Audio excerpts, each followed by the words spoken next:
Welcome back to Another Thing. There have been cases across the country where the federal government and some state governments want to use public land and sometimes hallowed ground for private development. And there has been pushback many, many times. And that's what's happening in the New Jersey area, North Jersey area right now.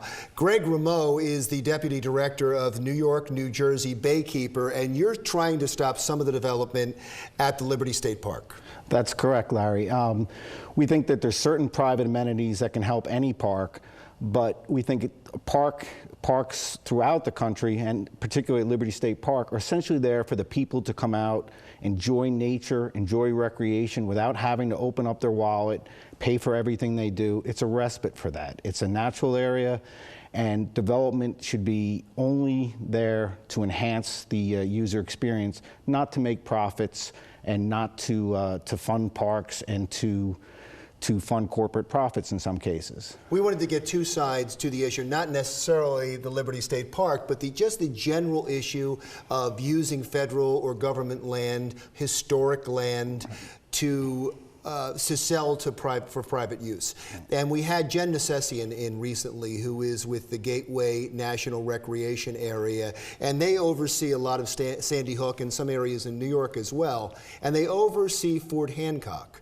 And she was talking about renting and even selling some of the housing in that area. Now, she said she wanted to make sure that when they sell that area or rent out that area, that they know that the people that come in realize that they have to preserve the historic architecture. And so I pointed out that there's been pushback with these many, many times. In Valley Forge, there was pushback when they tried to put in condos. In Gettysburg, there was pushback when they tried to put in a casino, and this was her answer to that.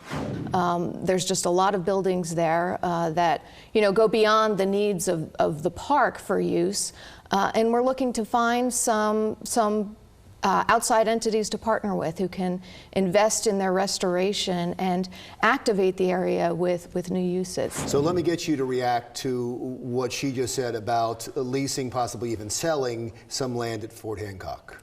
Right. Well, we understand in certain circumstances that especially something like Sandy Hook, where a lease may come in handy to help preserve historic buildings. But in general, we're very careful, and I think those guidelines are critical, making sure that visitors and anybody in those leased buildings, if they do lease them out, keep to the traditions of the park and don't try to commercialize it. So if there's a contract to make sure that they are good stewards of history in the land, you have no problem with it? In some cases, like Sandy Hook, that's correct. On other cases, for instance, up at Liberty State Park, there's been numerous attempts to try to overdevelop and commercialize the park. All the proposals are leases? Yes, they're all leases. And park amenities are great. Ice cream stands, bicycle stands. There's 2 restaurants in there. They make perfect sense. Restaurants under the Central Railroad Terminal, which is more like Sandy Hook because they're historic buildings that cannot sustain themselves without some type of lease and can provide amenities to park goers. But other parts of Liberty State Park, it's sheer greed. It's people trying to get their hands on the Gold Coast, on open space, in an area where it's very rare and very valuable for Formula One, for condos, for concerts. You can have concerts, but do summer stage like Central Park. We already have concerts at Liberty State Park, and they're wonderful. But you take the stage down afterwards, and it's done and run by the park service, not by outside vendors. How do people learn more about your organization and the fight? Right. I think the best way is not my organization, but I work very closely with Sam Pessin and the Friends of Liberty State Park. And if you go to their website, there's lots of wonderful information. They're constantly hosting events at the park. They've poured money into the park, volunteer money to make improvements.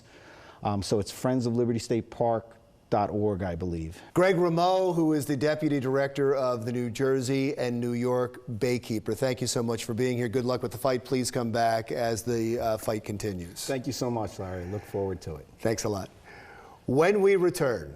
An incredible, one-of-a-kind in the world art project that combines a special welcome for Pope Francis and the power of prayer by the thousands.